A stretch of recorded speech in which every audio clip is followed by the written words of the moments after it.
Hello everybody and welcome back again to Let's Play Disco Elysium, and look at the two of us with our notepads and ledgers writing down all the clues.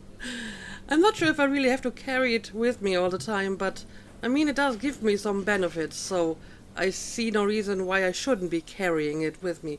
Also, it almost makes him look like a professional, right? So I think I should just keep carrying it with me. But yeah, we're currently in the kitchen of the Whirling Rex, continuing our investigation. There isn't really much going on here. We have the cook, we have like a door that we can check out. So maybe I'm going to start with that and then we will talk to the guy after that. You see a heavy steel door with a prominent dimpled lock. It's painted blue. Alright, let's touch the door. The cobalt blue surface feels rough to touch. The stainless steel door is flush with its frame on every side. Old cobalt paint, rough on the fingers. 40, 50 years since this was painted, maybe. That is very precise. How can you be sure? It leads to a side building, adjacent to this one. The old building next to this, half ruined. Whatever is behind it must be older. Alright, can we open the door? The door does not budge. Of course it doesn't. I wonder where this door leads. Right. You do? It's a door in the back of the kitchen. Why do you care where it leads? I don't know. It was highlighted when I used the highlight button, so I feel it's important. The winch. Outside. In the backyard. Remember? No. Your fingers do. Really? I don't remember touching it though. So you think this door has something to do with that winch? There was a winch outside on the roof, like that of a small elevator. I'm drawn to its cobalt blue. It's part of the Whirling Rex. There's something about this place that makes me want to know. Out of duty, we may find something pertinent to the investigation. You're right, it's not important. Let's go. I don't know, maybe there is a connection to that winch. Well, if there was a winch, I suppose we could look into it. As a side investigation. Alright, Kim seems to carefully agree. It's hardly a side investigation. You already have a name for it. Do I now? Yes, it's a mini side investigation. No, the door is a mega investigation. I'm calling it Behind the Blue Door. The door and the main investigation will merge into a stereo investigation. I kinda like the name stereo investigation. That's kinda neat. If you say so, Gart is the person to ask about this. The cafeteria manager. Well, Kim is not impressed with my stereo investigation, but I guess we can ask Gart about it. Alright, I suppose that's it. Now let's talk to the chef here. A thin man is smoking below an exhaust hood, occasionally sipping from his mug. This must be the Whirling's cook. Clearly. As you step in, he nods toward the table and says something in a completely foreign language. The only words you can make out are Garancy and Kubek. Okay, it's definitely not his name. Whatever you do, please don't call him Garancy Kubek. Please. It's not funny. Yeah, and it might be potentially inappropriate depending on whatever these words mean. Garancy, I have some questions to ask Mr. Kubek. I'm here on official police business. Hello, sir. Got time for a few questions. Yeah, let's be professional. The man puts his cup down and replies something, his left hand drawing arcs in the air. Do you know what's behind that door? You've got some impressive pots here. I was hoping for a slightly more useful questions, but yeah, what about that door? He looks up at you, then looks away quickly, shrugging and muttering something to himself. Shrugging is an international sign for, no, I don't know what's behind that door. But I mean, you work here, and you never wondered what's behind that door, really? Well, I suppose you got some impressive pots here. He smiles and bangs his ladle against each of his pots in turn. It's almost like music, especially with the sounds of assorted dishes boiling and simmering on the stove. That's interesting, but entirely useless. I didn't get anything interesting out of this conversation. I don't think I need anything else. Stay masculine. Right. Yeah, I guess that's all I can do here in the kitchen. But I can ask a guard about the door. Can I help you? Well, apparently I can't. Or is it like a subdivision of this question? I saw another thing at the whirling. Another thing. Great. I love those. Okay, here it is. There's a mysterious blue steel door in the back of the kitchen. What about that? Oh, yes, that door, sure. There's nothing mysterious about it. It's just a door. So, what's behind it? No, I don't have a key. I don't know how to get there. And I don't care either. It's not like I've been wondering about it for 10 years. It's just the Frit warehouse, probably. The Frit warehouse. So, there is a door in your establishment, and you have no idea where it leads to. Why? Or some boring storage space with a bunch of old junk and dust. Junk and dust. He runs his fingers across the counter to check for dirt. He's attempting to maintain an air of indifference. It's absolutely not convincing. So you think he is very interested in whatever's behind that door, but for some reason he's pretending not to. I think you'd like to know what's back there. Yeah, who wouldn't? Fine, okay, a little. But my job doesn't leave me time for wondering about one locked door in one of the cafeterias I manage. So I haven't opened it. I have cleaned the whole place 100 times over, though, after the animals. And I haven't found a key, so good luck with that. Right, so that doesn't really help me either, because he doesn't have a key for it. Well, I guess that's all I can ask at the moment. Yes? Yeah, I may have a drink at the end of my investigation in this evening, but not right now. So, did I just get anything? Yep, explore the walling secret passages. Find a way into the secret passage. Okay, well, that is now part of my stereo investigation, I suppose. Anyway, I guess that's all I can do in this place for the time being. Now, I do have like a bunch of tasks that I could tackle next, but I would actually kind of like to just explore a little bit, because so far I haven't really made it far. I checked the watering and racks and like the backyard, and that's about it. So let's look around a little bit and see if we can find anything else of interest around here. I mean, I can already see some things I can interact with, so let's do that. This Post Lavantorie mail collection box has been heavily vandalized with graffito. A closer inspection reveals 2 bullet holes in the front. Bullet holes? Why would anyone shoot a mailbox?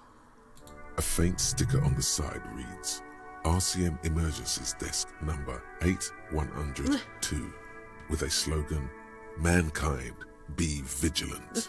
Okay. Good mail delivery box. Pet the box. Fuck you, mail delivery box. Kick it. What has the poor mailbox done to you? I mean, people are shooting it, now you want to kick it. Nah, it's a good mail delivery box. Let's pet it.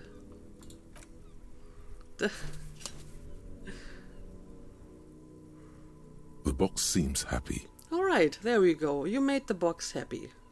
Eat shit pig, fucked by the coon, and St. G with a crown have been scribbled on it. Jenny is a whore, And best set mailbox also. I feel you, mail collection box. Been there, post l'avventuria. Mail collection box, been there. Mail collection box, you should man the fuck up. I'm sure the mailbox is doing what it can. I feel you. The mail collection box Oh. seems cathartic. Thankful even. So do you. You shudder. Then you swallow.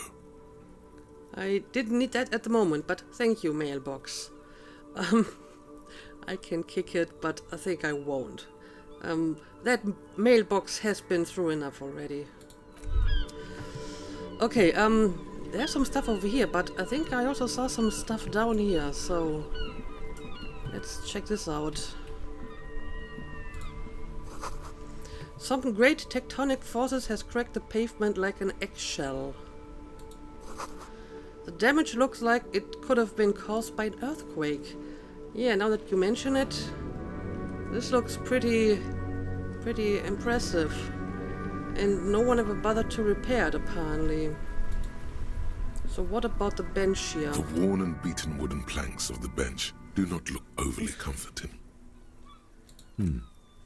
We can sit on benches after we've solved the murder. Let's go. Okay, no time for sitting on benches, apparently. You can revisit the bench if you ever need to pass the time when Lieutenant Kitsuragi is gone. Ah, okay. So this is like a game mechanic to pass the time if I need to for some reason. Okay, thank you, tutorial agent. Whenever tutorial agent decides to wake up from her slumber and actually tutor me about something. Okay, what do we got over here?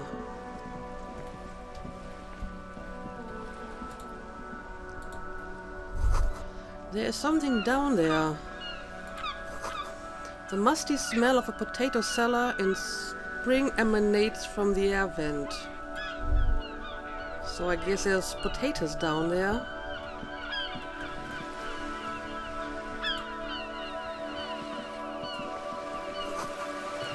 This coin-operated viewer has been banged up inoperable.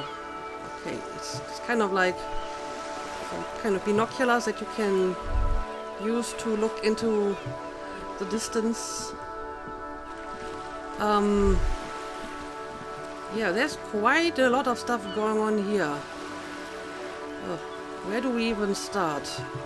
Maybe we're going to start up here.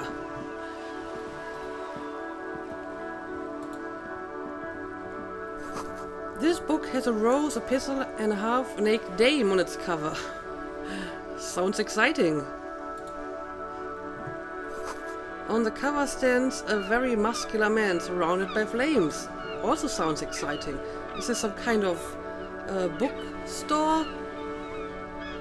Romance and biographies of famous people. Crime, romances, and biographies of famous people. It's a very specialized bookstore, apparently. I mean, clearly, this is like the romances section, huh? This is a book about pate. How does that fit into your crime, romances, and biographies of famous people theme? This book, you don't really understand what it is about, nor does it seem important. A book about Boyardero culture. It promotes freedom and roaming upstream. Very specific. A book about the future. The government reads your mind using radio technology. Fascinating. I'm going to talk to you in a second, kid. Alright, nothing else over here. Let's talk to her? Him? Hello, sir. Her. Step right in. The store is open. Okay, so it is a bookstore. Hello, I am the law. Hi. Hello. Are you interested in a new and exciting book? She stomps her feet to feel warmer. Yeah, it's kind of cold outside, I presume. What kind of store is this anyway? Is it okay if I ask some questions? So, what kind of store is this? It's a bookstore, sir. Right. We sell books, postcards, and some board games. It's called Crime, Romance, and Biographies of Famous People. Why is it called like that? That's such an oddly particular name. Books? Postcards? Easy. Even a kid would know all of this. Little girl, I know what a bookstore is. Books are like very long letters with stories inside them. Now it feels inappropriate to lecture this girl. Well, apparently Encyclopedia is also a bit of a jerk. Don't be a fool. As an expert, it's your duty to tell what you know to everyone. Yeah, clearly Encyclopedia is a jerk. Don't tell me what to do. Sir, are you okay? You've been standing here silently for a while now. Well, I may have a few questions for you. Okay, sir. I'll try to answer any questions you have.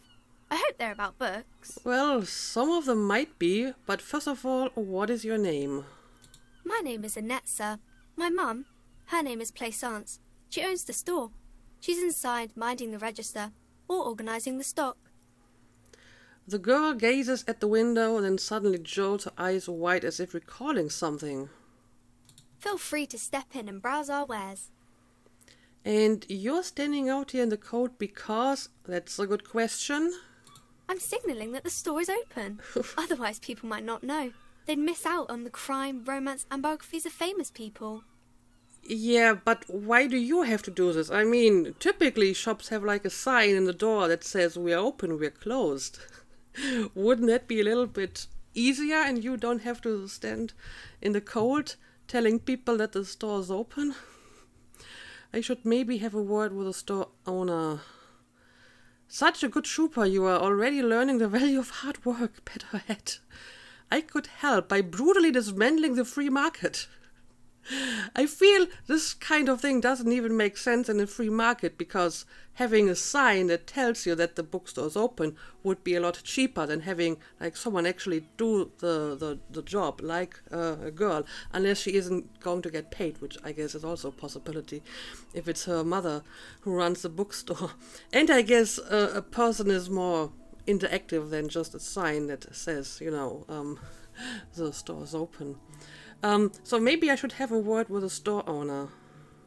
Oh, no, sir. I'm happy to help Mum by luring in customers. Besides, I have some hot juice in my vacuum bottle to keep warm. Yes, I guess she probably doesn't get any money for it because her mother just tells her do this. Shouldn't you be at school or something? Yeah, you would think so. I do my studies at home at the moment. I have to help Mum keep this place running.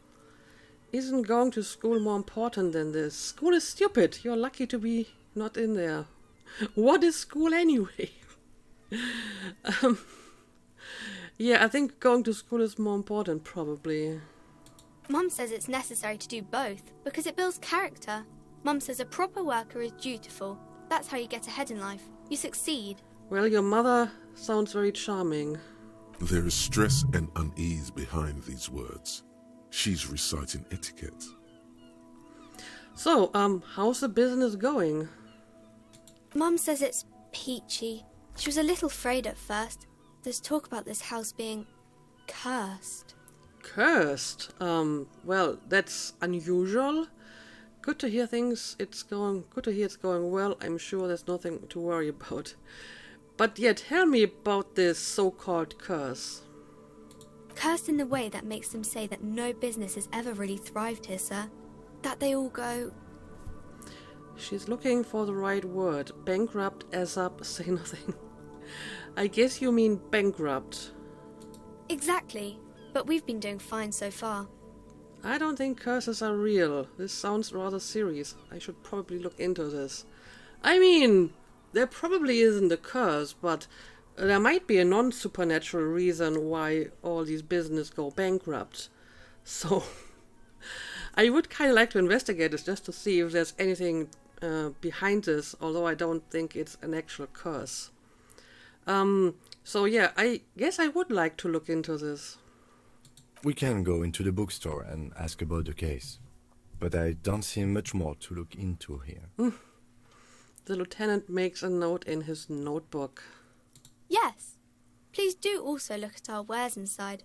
The postcards and board games are there, sir. Right. What do you know about the other failed businesses? Yeah, tell me more about that. Nothing really, sir. Mum doesn't allow me to sneak around in the back rooms or the cellar. I don't really know what's there. Okay, so maybe I should sneak around there. How does this curse manifest itself? Yeah, tell me more about that. It does not manifest itself in any way. It does not exist. I liked it better when we were talking about whether it's appropriate to stand out in the freezing weather. I mean, that's a good point, but I feel that there might be something more to this than just like, something supernatural. The plasmic manifestations. I don't even know what plasmic manifestations are. Fine, I'll show you. Yeah, maybe we can find something about this later. Anything else you wanted to talk about, sir? Probably. Maybe I can tell you about some of our books instead. So what is this crime business? Crime fiction is about murders or burglaries or things like that, and the work of a policeman or a private detective who's trying to solve a crime and catch the criminals. So basically what we are currently doing. Wait, not crime fiction, I need to know what crime is. Why would anyone want to read about crime? Okay, I get it. Crime, murder gets the people going. Yeah, why would anyone want to read about that? It's exciting to people, I guess. They get to imagine dangerous things, and it's kind of like a puzzle, where you can guess who the criminal is, or how the good guys are going to catch him. Do you know that I'm a policeman myself, by the way? You don't look much like a policeman. Ouch. She examines you as if to find something policeman-like. Well, what does a cop look like then? Okay, then maybe I'm not a policeman, or should stop being one. I'm pretty sure I'm a policeman. So, what does a cop look like? Didn't mean to offend, sir. Sorry, sir. It's just that you don't look like Dick Mullen. Yeah, we've heard that name before. I used to be exactly like that Mullen guy. Then I decided to live a little. You know, nobody actually looks like the guy in the picture. That's just a stupid fantasy of a man. It's not your body that's important in police work anyway. It's your point to your head. I mean, that's a good point. Wow, look at the guy. I'll never be as good as Mullen. I actually had other questions. I don't know. Maybe I used to be like Mullen at some point. And, then happened whatever happened to me with all the alcohol and drugs and whatnot. What's that mean?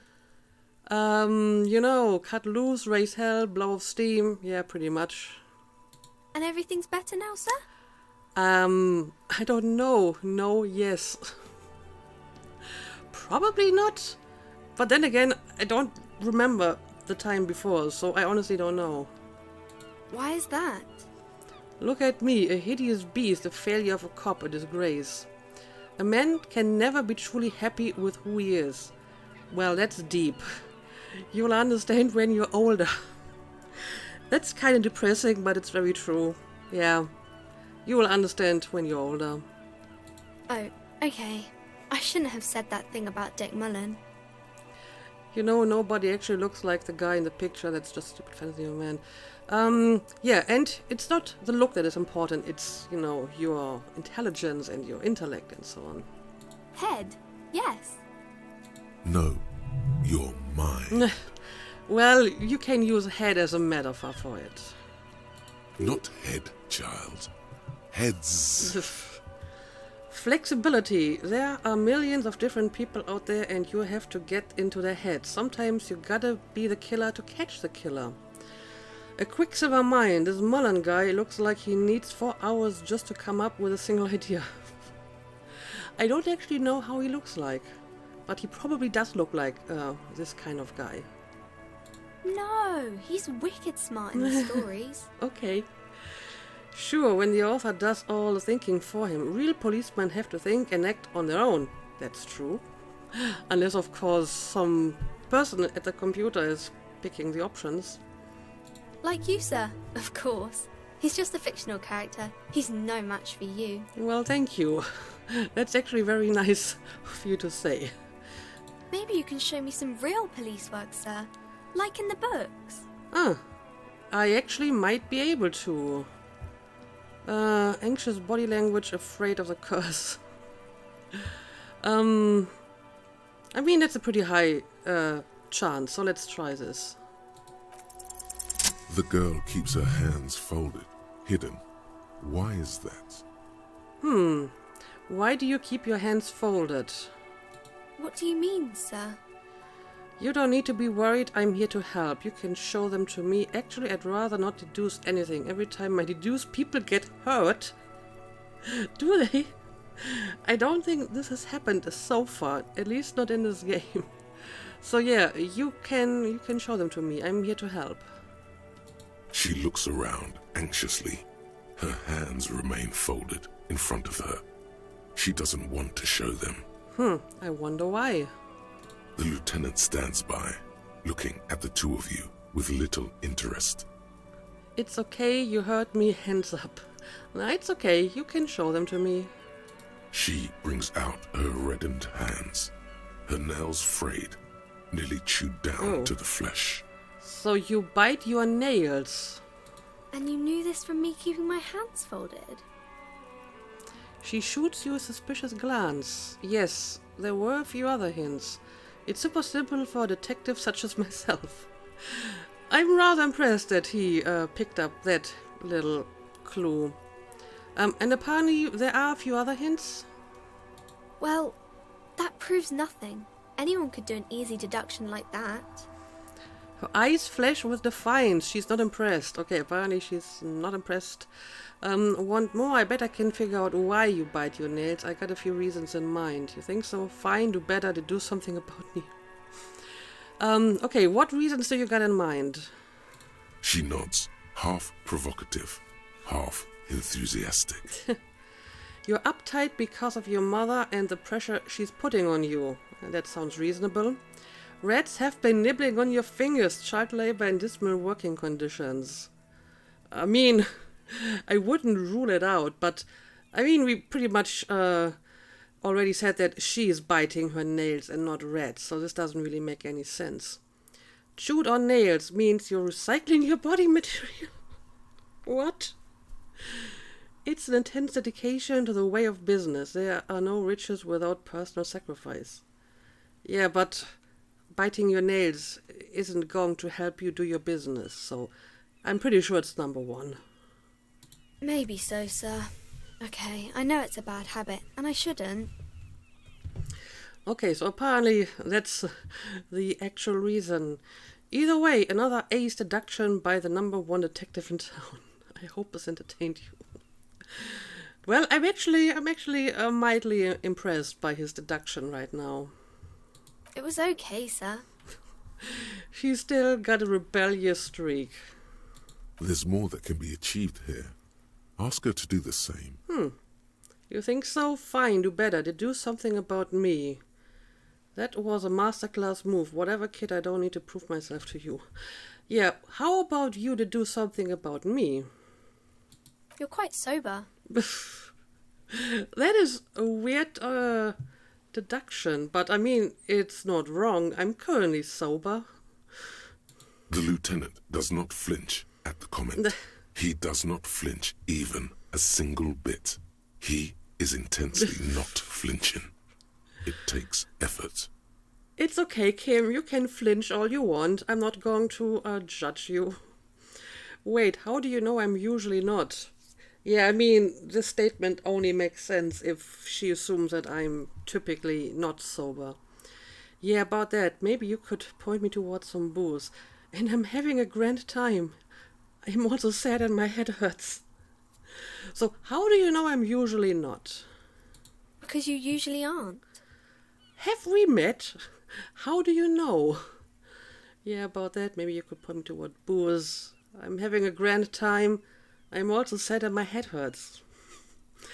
I'm not sure if it's either of this, but it's probably more likely the latter. I'm sorry, sir. I hope things get better soon. She looks you in the eye, a gleam of sympathy on her face. There she stands, swaying on her feet, assaulted by the early spring breeze. She smiles at you. The whole situation suddenly feels familiar, somehow. Okay, but why? There's something you're missing. We have like an extremely low chance check here. What are you missing here? Why does this feel familiar? Sure, I guess I'll give this a try. Because you know each other. Ooh. She's been talking to you so openly because you've talked before. Ah. I mean, that makes sense. So that's the reason she knows I'm usually not sober. Hang on, so you know me. We've met before. On second thought, maybe I shouldn't remember. Maybe there's a reason I forgot. Well, you forgot pretty much everything, so there's that. So, have we met before? Yes, I stand in this spot all the time.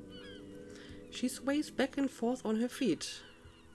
You've been running around all week without your shirt on, sir. Telling people about being a star or something. I don't really understand who those stars are. So, did I ever talk to you? Of course, you've stopped by a few times. You certainly look better than the last time I saw you. Yeah, I guess that might be true. I doubt that. What do you mean better? I look like shit. Well, I guess it may have been worse before. Thanks, I'm trying. I am trying. Yeah, I can see. You don't have party eyes anymore. Party eyes? Party eyes. Yes, of course. That makes sense. What exactly are party eyes? You know, like a cat in the dark, all big and wide-eyed. Oh, It certainly looks odd on a man. all big and wide-eyed. Uh-huh. The swiveling eyes of a loony drug addict. Mm-hmm. That is what she meant. You were probably gurning too. So, yeah, I've been apparently running around this place for some time, drunk and high and doing all kinds of antics. And I don't remember any of it. Fuck yeah. You should get some party eyes right now. Snap those sequins on you, boy. And now electrochemistry is coming back, which I guess is kind of my addiction here. Does that mean I've been partaking in narcotics? That's probably exactly what it means. The girl doesn't know what she's talking about. Forget about this. Yeah, I don't know. I think she probably knows better than you do. So, yeah, narcotics? Oh, baby, that's not what you have to worry about. Worry about the important thing. So why didn't you tell me you knew to begin with? That's a good question. I didn't know I had to do that. I didn't really like this detective deduction game anymore, conclude. Thanks, I've learned something about myself today. I guess I did. I'm glad I could help you, sir. Alright, and I got a skill point. Anyway, I have a few more questions I can ask her, about the romances, for example. It's the type of book where there's a rich lady and she has to choose between the good man and the bad man. She smiled at the thought, perhaps imagining herself in that situation. Or there could be a story about a poor lady getting a rich man. It's about man and lady business, sir. Right. What about a poor man getting a rich lady? And that's probably of greater interest to Harry here, huh? Being a very poor man. It happens, but usually the guy gets rich in the process. Or should actually be rich himself, but has lost his family property unjustly, like during the revolution or something. Maybe I have lost my property unjustly. Who's to say? Anyway, I see. Those are unhappy books, for most of the pages. People sad about what they have lost, but then it all turns out just fine in the end. Well, sounds marvelous. What about when both of the men are bad? That's also a good question. These are not very common. You can't have a choice between bad and bad. Nobody wants to read a story like that. Well, maybe one is slightly less bad than the other. What if it's written really well? Right. I'm sure someone can pull that off. Well, maybe then it's fine. Maybe if the lady then decides not to pick either, because she doesn't need a bad man. Yes, that would be interesting. I agree, that would actually be interesting. What about when everyone is poor? That would be very depressing, probably. That's really not a proper romance story. That's more like everyday life. Yeah, I guess the whole point is to have some kind of fantasy, so I get it. Sometimes you have to write about real life things. Yeah, poor people are boring. I mean, I see why a romance story wouldn't focus on real life, but there's a place for that as well. Not in romance books, sir. These are about nice and pretty people, and everyone is happy in the end. Alright, yeah, I get it.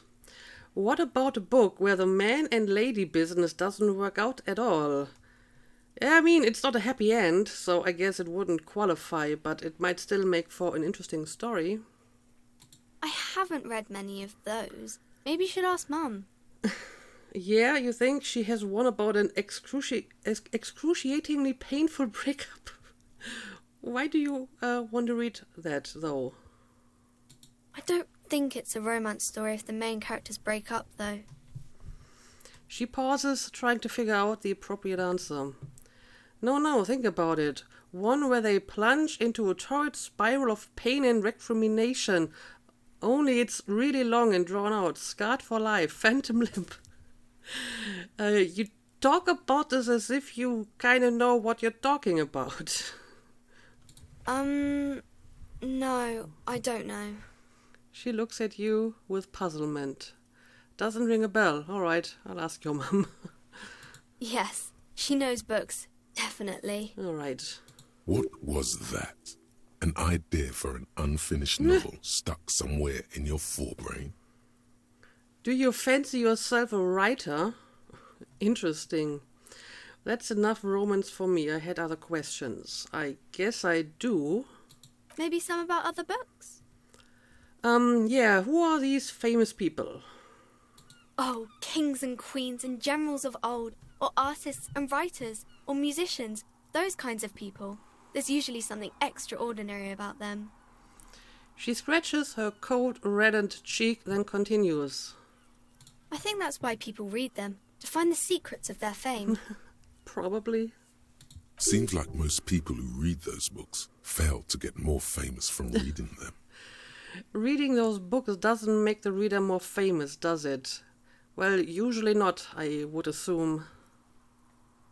But it does make the famous people more famous. That is actually very true. Fame sounds delicious. Maybe someone will write a book about me one day. Fame is for vain people. I have better things to do. These people sound like a bunch of dogs. I don't know. Maybe someone will write a book about me someday. Who knows? Why would they do that, sir? Because I'll be a superstar cop in the papers and everything that'll show them. Why indeed? I'm just an old tired cop. What use am I? No. I'm a superstar cop, clearly. Look at my superstar outfit.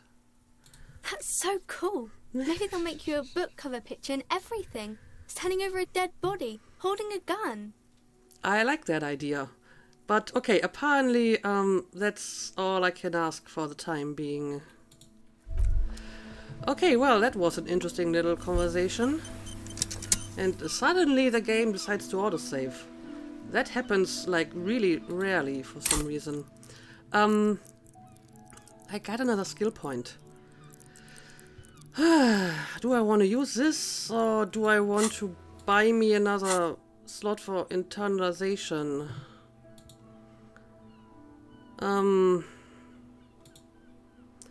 Sure, let's unlock one of these slots and internalize Aces Low. There we go.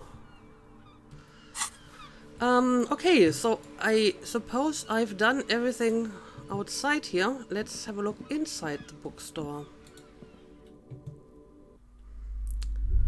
Okay, well, that's a bookstore, right? And I suppose you're the owner. Welcome to Crime, Romance, and Biographies of Famous People. My name is Plaisance. The clerk extends a greeting. Be welcome, and please take responsibility for the energy you bring into this space. Before we go on, you seem to be well off enough. Can you give me some money? I feel there won't be an opportune moment to ask later.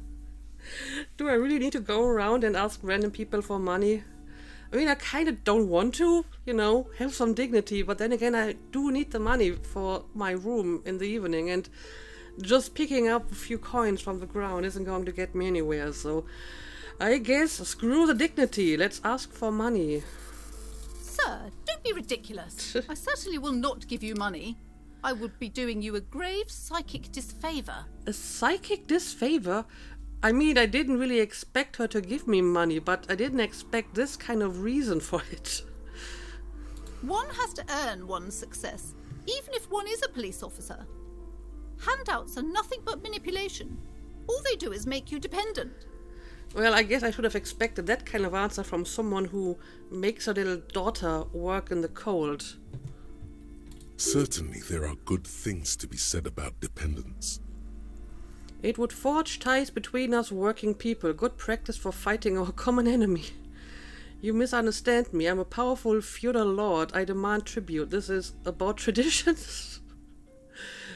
Damn, you're right. What kind of business relationship would that kickstart? Excuse me, I don't even know why I said that.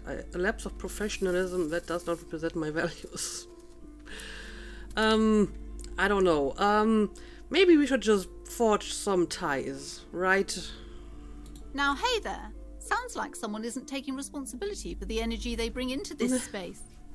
What does that even mean? Fighting enemy. My philosophy is everyone just getting along. Alright, so I'm not getting any money. That's what you're trying to say here. Okay, so are you the owner of the store? I am.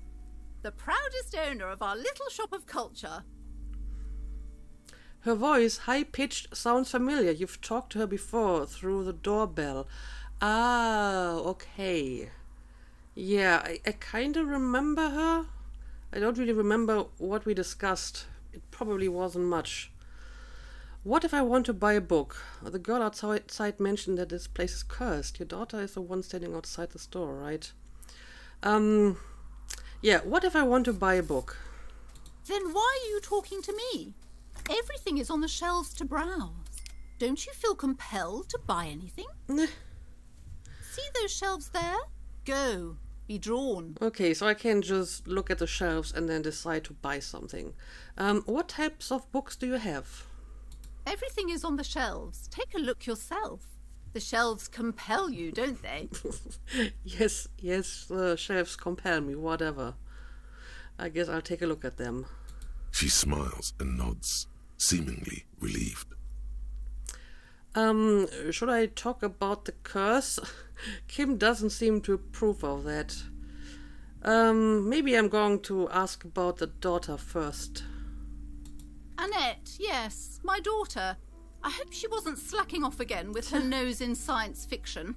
Tell me, was she at her post, doing her job like a proper girl? Yes, of course. No, she was definitely slacking off. It doesn't matter. Now tell me something else. No, she was definitely at her post and trying to get me to go to the bookstore, I suppose. Wonderful. Did you talk to her? I did. Great. On a scale of 1 to 10, how compelled were you to buy books after talking with her? 10. She's certainly very polite and helpful. 5. I felt some interest. 1. Not impressed. I'm not going to grade a human being. I don't do that. I mean, I kinda agree with that. Then again, I could be nice and just give the girl a good grade. On the other hand, doing that might just encourage her to make her stand in the cold even longer, because, it seems to be helping. I don't know. I think I'll be nice and give the girl a 10. My precious, her dedication brings joy to my heart. If you have children, I hope they turn out as great as my Annette. The way you're handling her strikes me as wrong. Annette is quite the trooper. She's a great value add. I'm here to dismantle the free market and abolish child labor. All this pressure has made her really anxious. She's been chewing her nails. Okay, let's change the subject. Yeah, the way you're handling her strikes me as wrong. Having her stand in the cold like that. Mind your own business, sir. In our society, people don't get to tell each other how to raise their children. It's none of your or anyone's business. Denial is the way she copes with criticism. I'm here to dismantle the free market and abolish child labor. I mean, it's not really my primary objective. I'm here to investigate a murder, but I mean, abolishing child labor shouldn't be a controversial statement, right? All this pressure has made her really anxious, you know. She's been showing her nails. Yeah, do you think that kind of child labor is really appropriate? You must be kidding. There's nothing like that happening.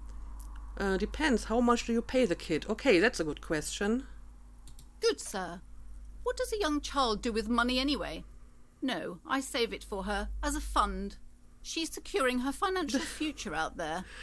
So she's working for you, but you're not giving her money, but saving it for her, something which you probably should do anyway as her mother? Great. Such criminal behavior would not happen in more developed countries. In some more developed countries, this sort of thing is 2 felonies, child labor and slavery. I guess we're not a developed country, huh? Those countries will realise they've raised a lazy and spoiled generation. Are we done with the jokes now? I guess so. Yes, we've had quite enough fun here. Right. Apparently Kim is getting a little bit impatient. But yeah, do you know she's been chewing her nails? God, I've told her not to do that. It's disgusting. And I told you to mind your own business. Clearly you have no idea how hard it is to raise a girl in this economy. I don't think she can do anything about it. Yeah, probably not. It's not something she's doing like... I mean, she's doing it consciously, but it's some kind of... yeah, not really addiction, but you know what I mean. Right? She can, if she has enough willpower. This is what's called growing pains. Life isn't easy. Life doesn't give breaks. Well, you're really a charming mother. Come on, ma'am. It's obvious she can't do anything about it. You are placing an unnecessary burden on a young child. Thank you for supporting me, Kim. What you're doing is wrong. Even I know that, and I usually don't know anything. Right. That is true, and obviously the will of the market. But maybe make an exception for your daughter. Yeah, actually, it's all super alright for kids to chew their hands off. Forget I said anything. Yeah, I don't think this is the right kind of behavior. She stands stiff and severe, silently fuming. 10 or so seconds pass without change. She's looking for one, but there simply aren't any good arguments for being an asshole. I would say so as well.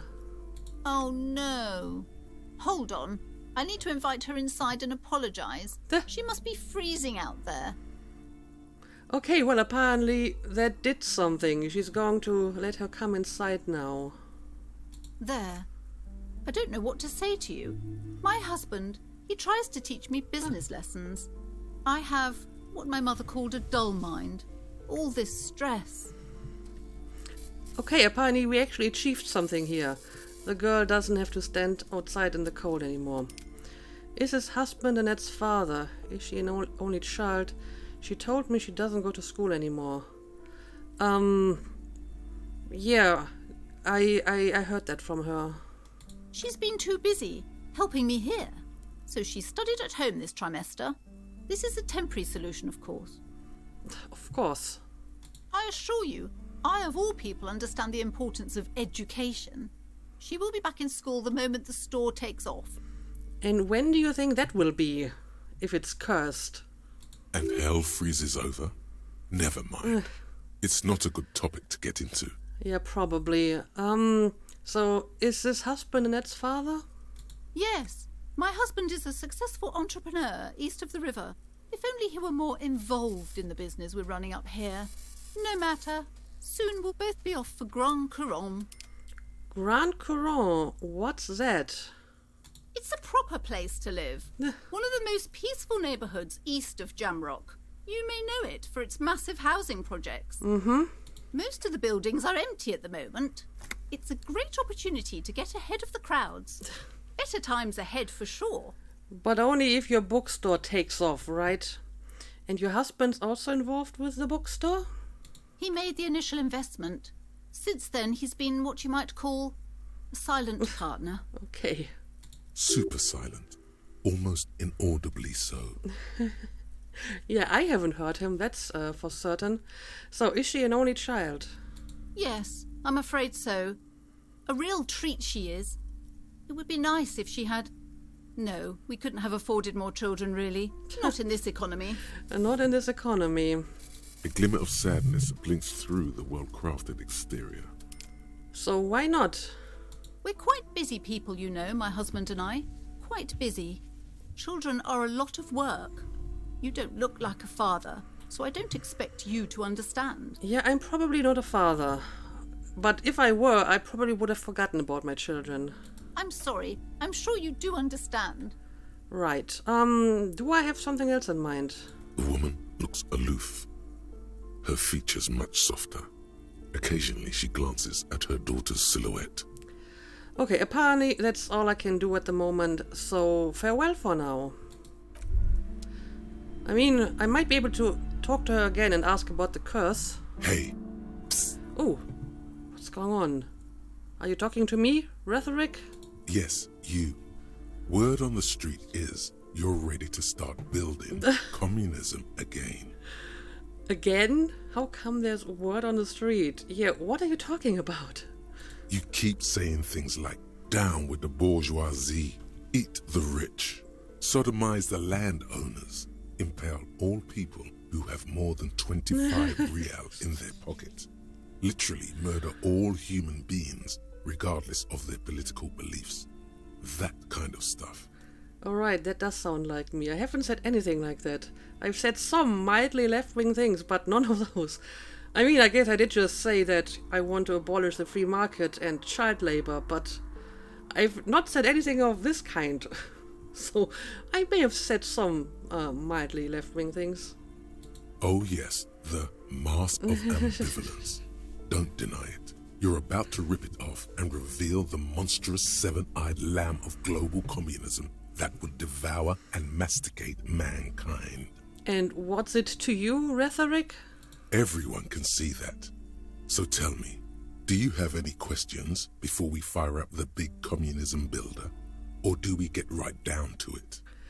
Well, tell me more about it, I suppose. Failure. It's about failure. Well, what do you mean, failure? Yes, abject failure. Total, irreversible defeat on all fronts. Absolutely vanquished, beaten, curb-stomped and pissed on. Until you came along.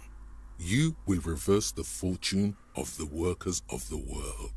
Right, an alcoholic cop with amnesia is going to reverse the fortune of the workers of the world. I doubt it. You alone, against every living thing, against every human alive. 800 trillion real in the hands of an impossibly well-organized ruling class. Towering city blocks of bankmen who have the ears of prime ministers. Million-headed armies of nations and the love of your own mother. Okay. You against the atom, the charm and the spin. Where the whole world failed. Matter failed to bend to human will. Human will fail to get out of bed and tie its laces. You alone, single-handedly, will rebuild the dreams of the working class.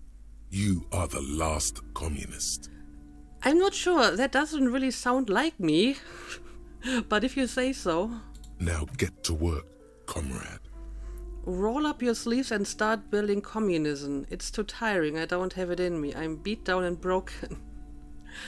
Yeah, this is actually very true. But, I mean, I guess I can opt in. That doesn't mean I have to do this, whatever it is. So I guess I'm just going to opt in. Oh yeah. Get the firing squads and the animal wagons ready. Wait, what? Firing squads? You didn't say anything about those. Roll your sleeves up further and breathe in the pristine air. Yeah, why are you talking about firing squads? Too late to back out now. You can't make an omelette without breaking a few million eggs. A few million. Okay. Roll your sleeves up further and breathe in the pristine. Okay, let's finish that weird thought. Oh, okay. Oh, I see. It's another thought I can internalize. Of course, I don't actually have any open slot at the moment, so... I guess this will have to wait if I decide to build communism. I wonder if this has something to do with... Oh, okay, I got like another point in communist, so I guess that's why I triggered this. Also, didn't I used to have like more points in some of the other categories here? I guess I may have lost some of them. That's interesting. But okay, I guess this is a good time to end the episode because it's getting very long. So we will continue here in the next one as always. Thank you for watching and see you again next time.